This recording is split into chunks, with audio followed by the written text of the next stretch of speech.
Welcome to Pretty Lies and Alibis. Let's seek the truth and travel the long road to justice together. What you know, Alibis? Welcome to another episode of Pretty Lies and Alibis. I'm Gigi. This is going to be a quick one. I've got to finish packing up and go to the airport because I'm taking my youngest to see Taylor Swift in Atlanta tomorrow. And speaking of Taylor Swift, music fact of the day. Taylor Swift has won 11 Grammys. And get this, she has over 20 songs dedicated to her exes. I love it. All right. Back on the stand was Dr. Angie Christensen. She is the forensic anthropologist that examined Tylee's remains. And again, we go back to those sharp force injuries near Tylee's hip bones. She reminds the jury that the location for these marks are not typical for dismemberment. That usually happens in the joint area. Some of the bones she received were fragmented and in pieces, and she also examined vertebrae. Most of those were thermally altered. We see some photos, some close-ups of these wounds, and also an x-ray. There was one sharp force wound on the sacrum, or the very bottom of the spinal column. You can still see vertebrae that were attached to that spinal column, and it was very, very eerie. And that finished up direct. So Mr. Thomas was up for cross, and he said the injuries weren't consistent with dismemberment. And so he asks how many dismemberment cases she's done, and she says fewer than 10. He said he doesn't understand a typical dismemberment. And again, she just reiterates, it's usually done at the joint area. She also said some bones she received were so fragmented she could not determine if they were human. Mr. Thomas talks about the hip and the femur and how some of the injuries were near there. She says it was the ilium or the hip bone. Mr. Thomas says, but the injuries were within inches of each other. And she said, well, that's because of the size of the bone, and that bone is very close to the joint. So he asked, in her opinion, what kind of instruments were used to do this based on her training. And she said, that's 10 steps above my pay grade, essentially. She said that would be the tool mark examiner that would determine or try to determine what tools were used. So she started working with Tylee's remains on August 23rd of 2020 and finished on September 22nd of 2020. She was done for the day, or done for good. And the next witness was Douglas Helpaska. I hope I said that right. He is an FBI forensic examiner in the Firearms and Tool Marks Unit. And he explains the evidence can be delivered to them by FedEx or hand-delivered. He used casting materials, which is a silicone-based compound, and they put it on the surface as a liquid, and it goes in the defect and dries up, which picks up castings of the tool marks.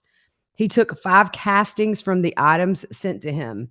He does a microscopic comparison to look for unique characteristics, and he uses a microscope that allows him to look at 2 samples at the same time. And you got to have a special kind of brain to do that, because I think smoke would come out of my ears if I was looking at 2 different things under microscopes with like one set of eyes.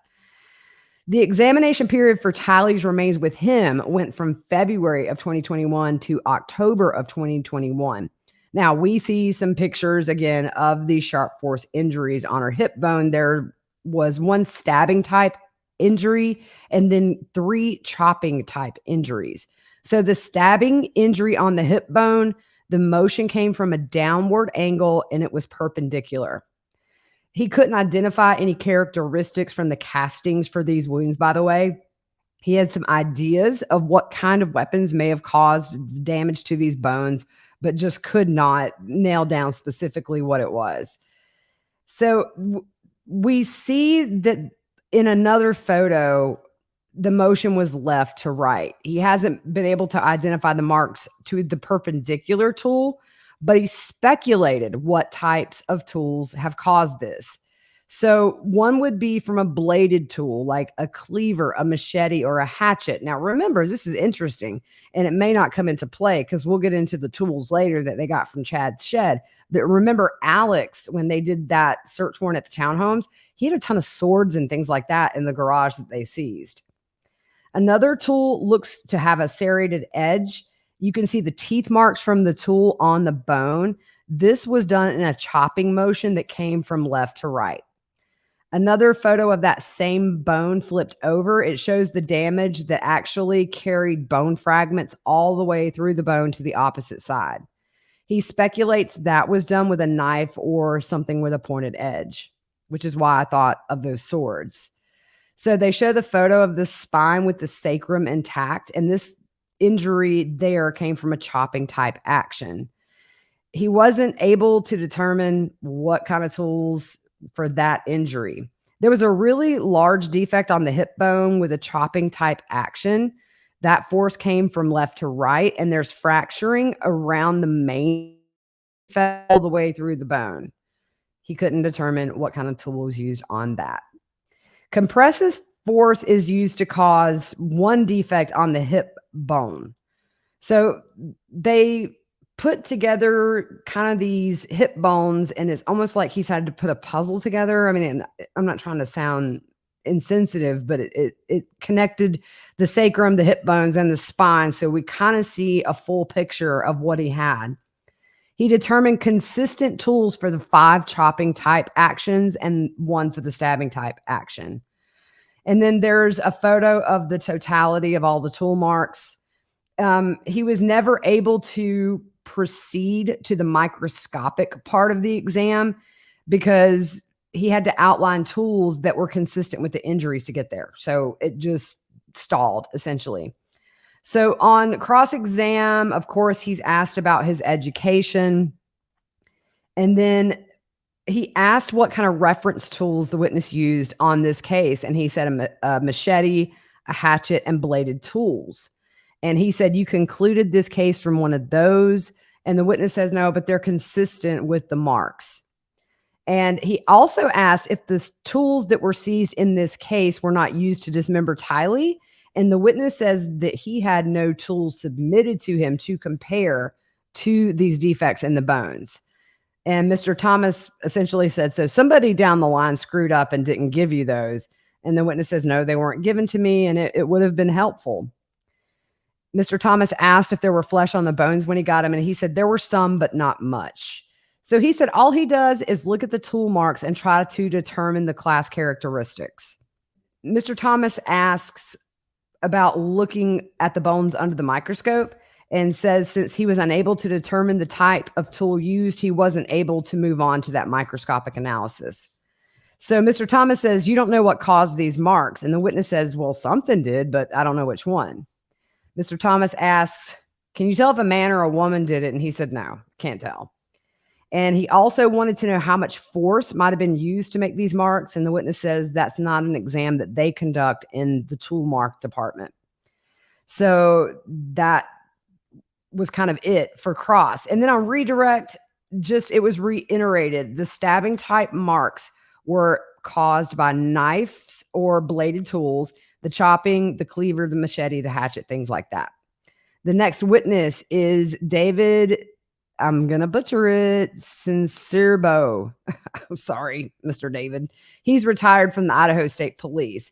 And he does chemical tests for chemical components of substances. In this case, he examined fire debris, and he was looking for gasoline in items. So to do that, he makes a quick observation, and he'll put a small strip of activated charcoal, and then they cook that in an oven for 4 hours at 160 degrees.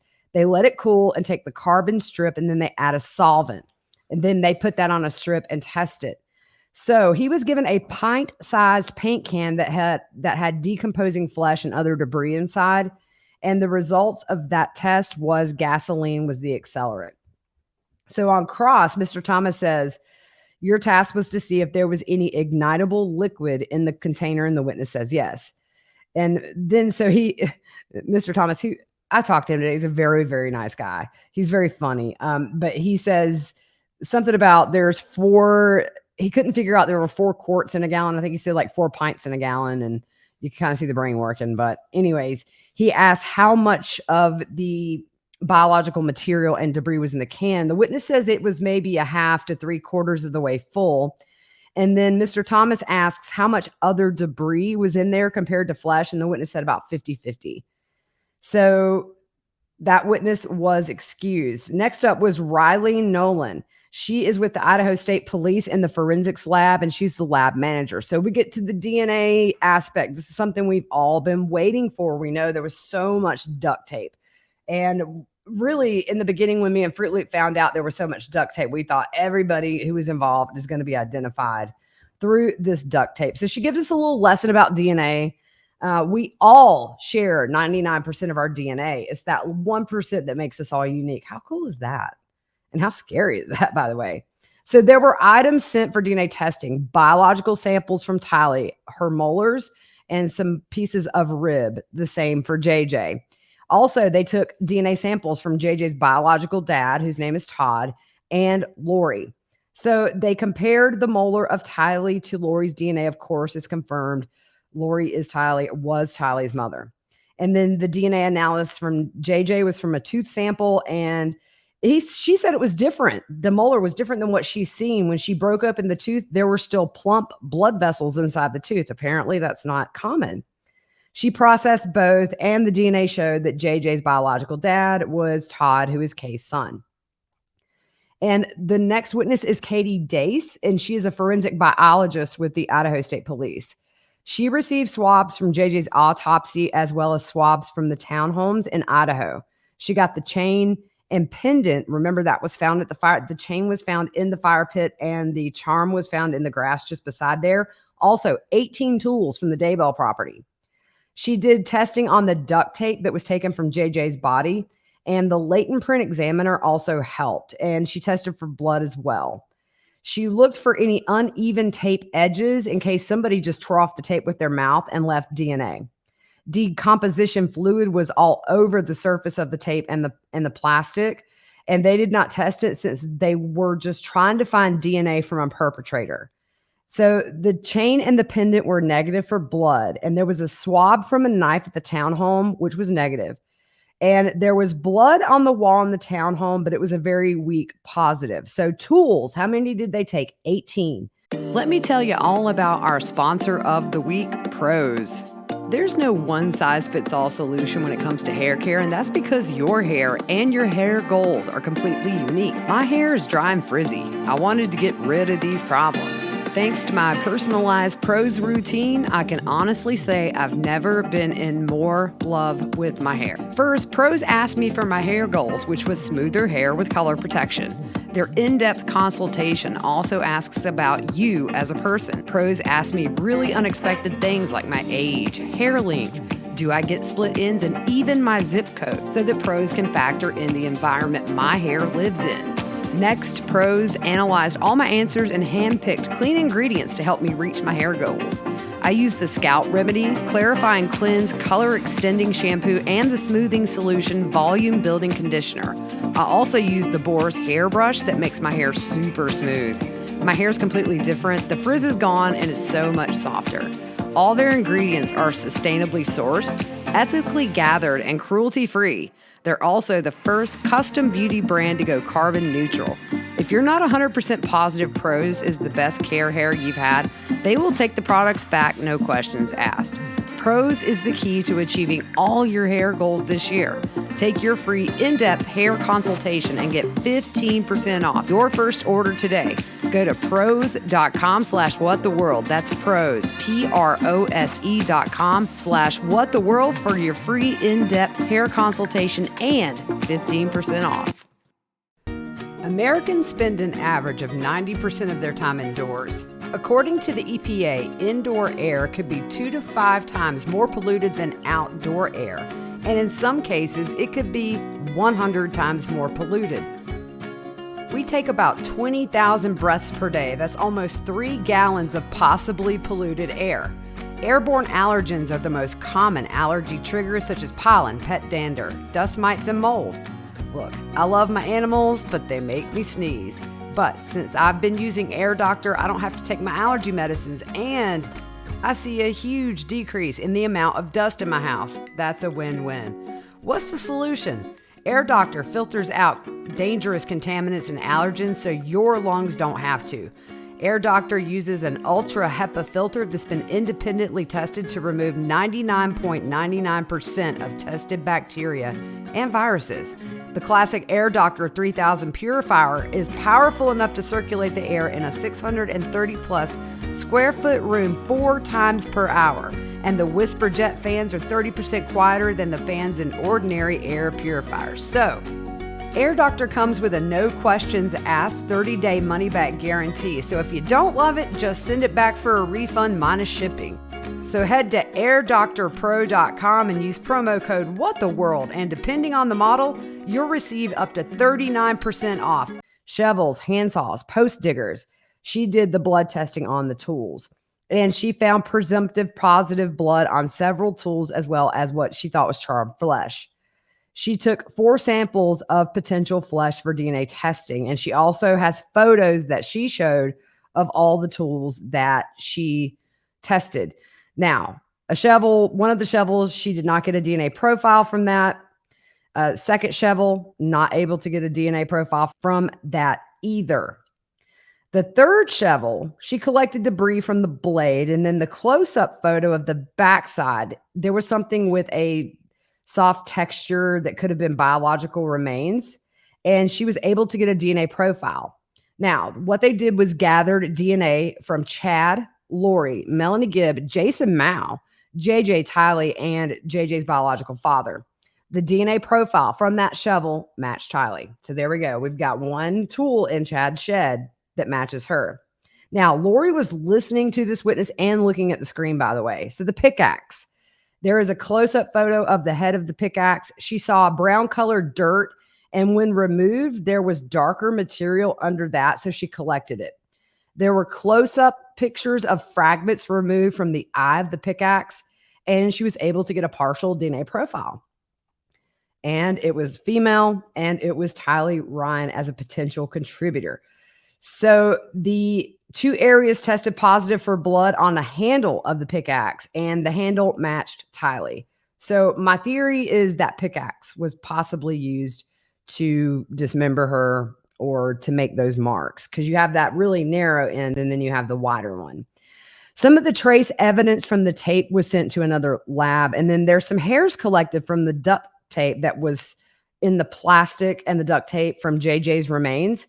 She was not able to test the hair that was sent to another lab. We didn't get to that today, but I'm interested to see whose hair that was. Defense attorney Thomas was up for cross. He was going through her work experience, and he asks about DNA databases, and they have one where it's like 1,400 people they compare samples to. And he asks about Native American DNA, and she says, well, smaller populations have their own databases. And then he says, do you know if Tylee was Native American? She's like, no. So that witness was finished. Next up, Tara Martinez. She's also with the Idaho State Lab. She focuses on latent fingerprints, and she was contacted by the Rexburg PD to go to the coroner's office to get JJ's fingerprints. She later went to Rexburg and St. Anthony to get hair, DNA, footprints, and fingerprints from Lori and Chad. That's interesting. I wonder if that's going to come in later.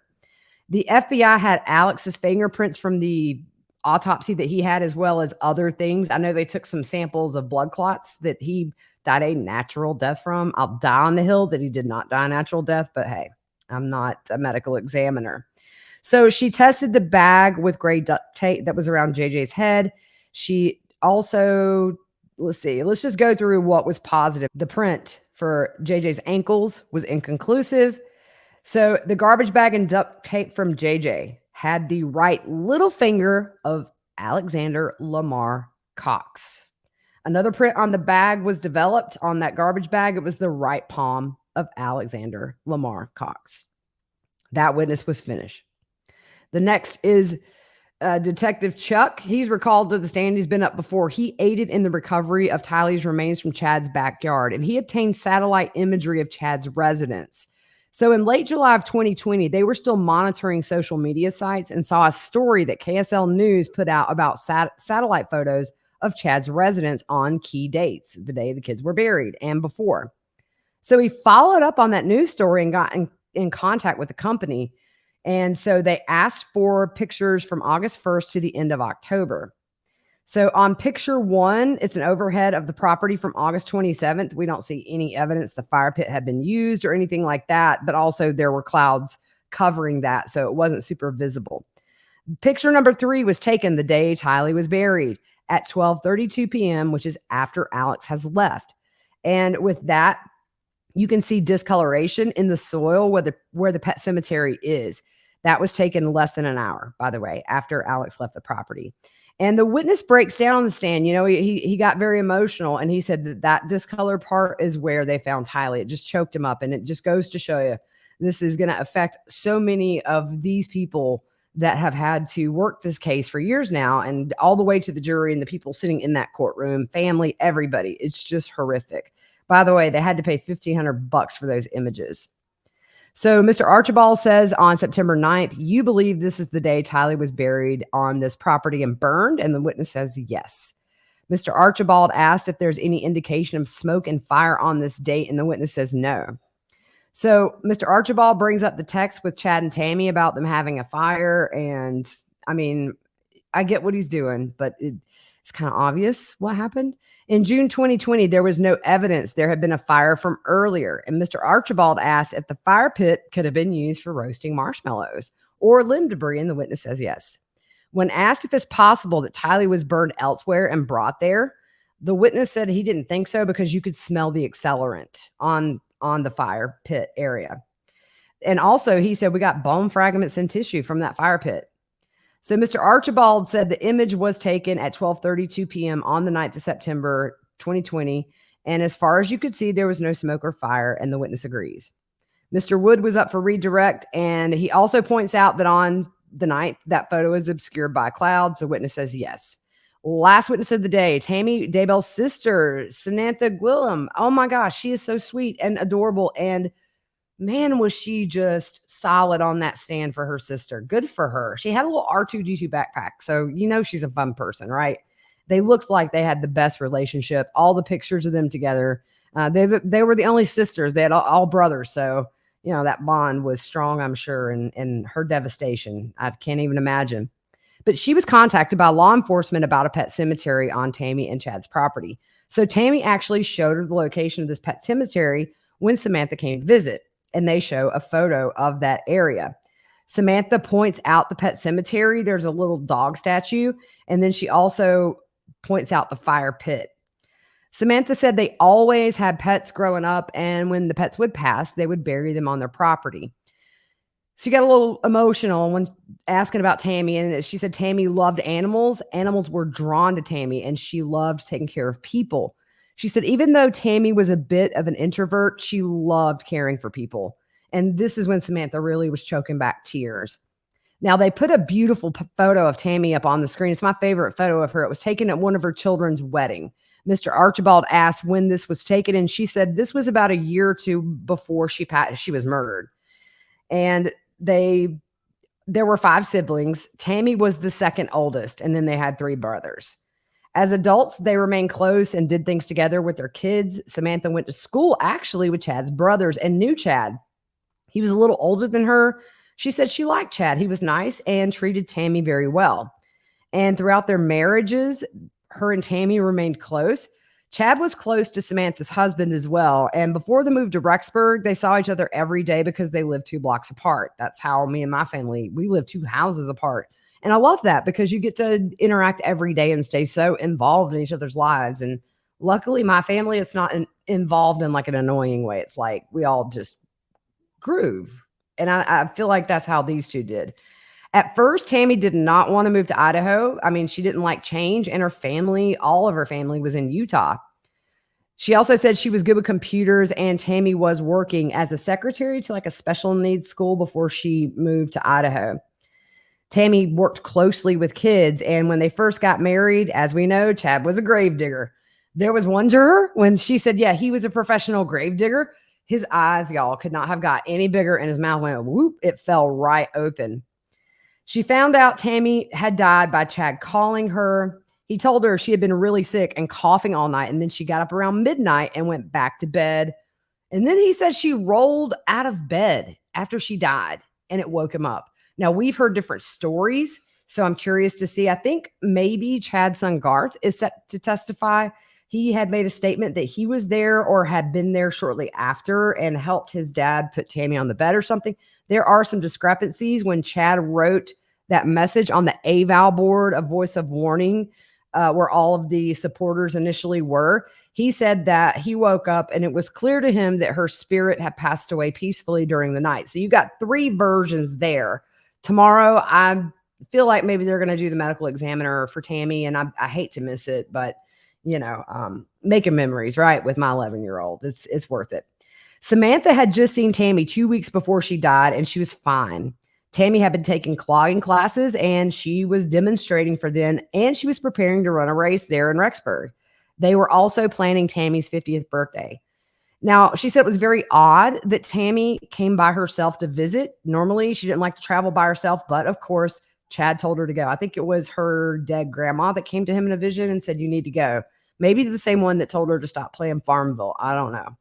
But Tammy never said to Samantha that she was suspicious that Chad was having an affair, but she noticed a change in June of 2019. Something just seemed off. They were awkward together, and Chad did not interact with her husband like he normally did. They apparently were pretty close. In July, Tammy showed up unannounced with Samantha's birthday gift. Chad stayed in the car with it running. He didn't come in. Tammy stayed inside for 5 minutes and left, and she said it was very odd. And that's where we left off. So she will pick up tomorrow morning back on direct. I'm curious to see what else she has to say. And then I'm curious to see who else is going to be on the stand tomorrow. I think we are flying through this case. I think we're going to be done sooner than later. And so anyways, all right, I'm headed to the airport. I will do tomorrow's episode sometime Saturday, maybe later in the evening, just so I can get some rest. But anyways, you guys have a good rest of your evening. I'm headed out Boise. I'll see you Sunday. Y'all have a good one.